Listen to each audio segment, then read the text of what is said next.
Hello people. ఇవాళ మా breakfast వచ్చేసి ఎగ్ దోశ అనమాట. ఎలాంగ్ విత్ ఎగ్ దోశ నేను కొన్ని స్ప్రౌట్స్, క్యారెట్, టమాటా చట్నీతో తినడం అయితే జరిగింది. నేను ఎగ్ దోశ బటర్తో వేసుకున్నాను, ఆయిల్తో కాకుండా.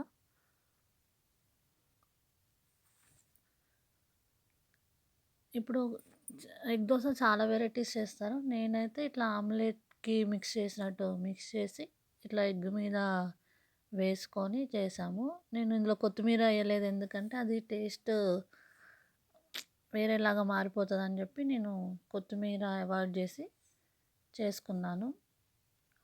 మామూలుగా ఉట్టి దోశ, ఇడ్లీ తినే బదులు ఇలా ప్రోటీన్ కొంచెం యాడ్ చేసుకుంటే మనకు అన్నీ అన్నీ మిక్స్ అయ్యి వస్తాయి, ఓన్లీ కార్బోహైడ్రేట్స్ కాకుండా.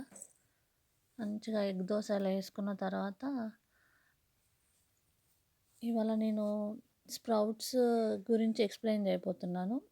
ఈ వింటర్ సీజన్లో స్ప్రౌట్స్ రావడం కొంచెం లేట్ అవ్వచ్చు, ఒక 1.5 డే, ఆల్మోస్ట్ 2 డేస్ పట్టచ్చు. బట్ మనం చేసుకొని మంచిగా ఇట్లా బ్రేక్ఫాస్ట్లో తింటే చాలా మంచిది. క్యారెట్ కూడా యాడ్ చేసుకున్నాను. క్యారెట్తో మిక్స్ చేసి స్ప్రౌట్స్ తింటే బాగుంటుంది. నా స్ప్రౌట్స్లో నేను ఏమేమి యాడ్ చేసుకున్నానంటే అలసందలు, పెసళ్ళు. పెసళ్ళు చాలా ఈజీగా వచ్చేస్తాయి స్ప్రౌట్స్. కొంచెం పల్లీలు అయితే లేట్ అవ్వచ్చు, కానీ నానబెట్టుకొని ఇట్లా తింటే చాలా టేస్టీ అండ్ హెల్దీ కూడా. పల్లీలు ఎప్పుడు మనం నానబెట్టుకొనే తినాలి. అండ్ శనగలు కూడా స్ప్రౌట్స్ బాగానే వచ్చాయి నాకు. నేనైతే ఒక 4 టైప్స్ తీసుకున్నా: అలసందలు, శనగలు, పల్లీలు, వేరుశనగలు,